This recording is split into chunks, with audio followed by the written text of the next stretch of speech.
I always love to say this because it's true.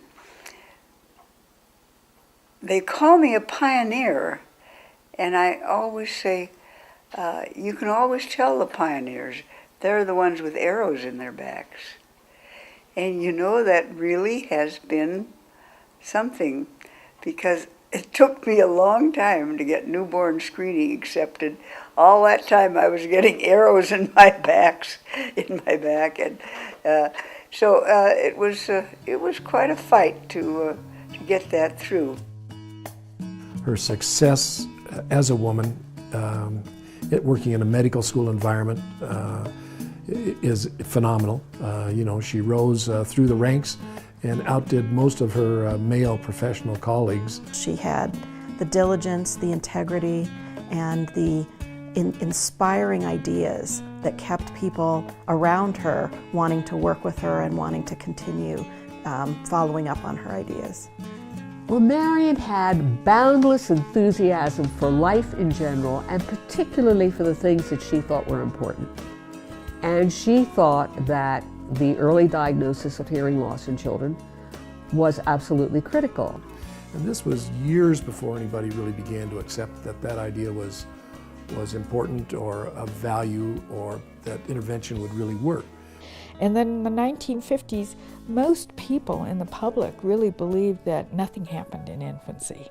So here was this young audiologist, Marion Downs, saying, no, we really need to find the hearing loss early on. And people laughed at her, people got angry at her. She really had an upward battle with this. 5 or 6 of them then formulated the very first Joint Committee on Newborn Infant Hearing. And it was Marion Downs who really stepped forward, put that idea forth, and once again saw to it that the whole thing happened.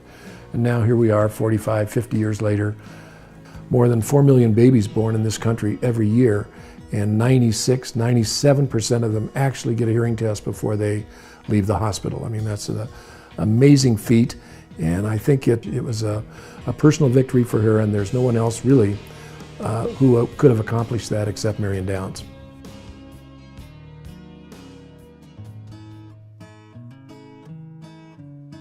I mean, working with her is just an experience. It's a laugh, it's fun, and her work ethic is always something that you're chasing. When you're around her, you are immediately inspired, and her enthusiasm is really contagious. She doesn't think there's anything she can't do. She thinks that at 90 she can jump out of an airplane, which of course she did. She has this unbelievable, indomitable spirit.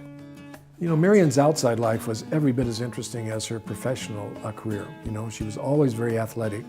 She was a tennis player from the day that I met her. And as Marion often said, she was a beginning skier for 25 years. Here's Marion. She's almost 90. I think she was 89 signing up, and she decides she's going to do this triathlon. And Marion turned out to be the oldest competitor in the Danskins' history.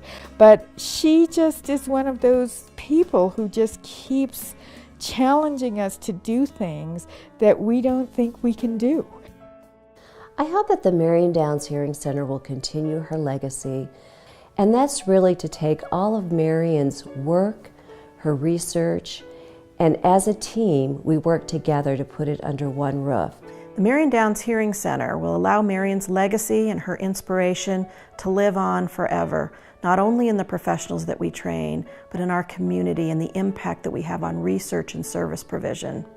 And we are all honored to be able to implement that work in the Marion Downs Hearing Center.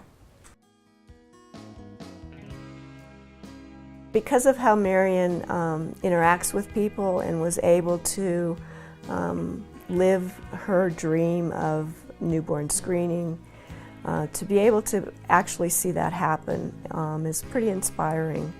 I met her as a professional when my children were quite young. Gee, that was in the 1950s. And every step of the way, we felt we could go to her for advice. What a difference she's made in our family life. She was a very important person in my life. Everybody loves Marion and is awed at the ability that she has had to live such a rich and adventuresome life. We love Marion, and we love what Marion has been able to share with us of her spirit and her life.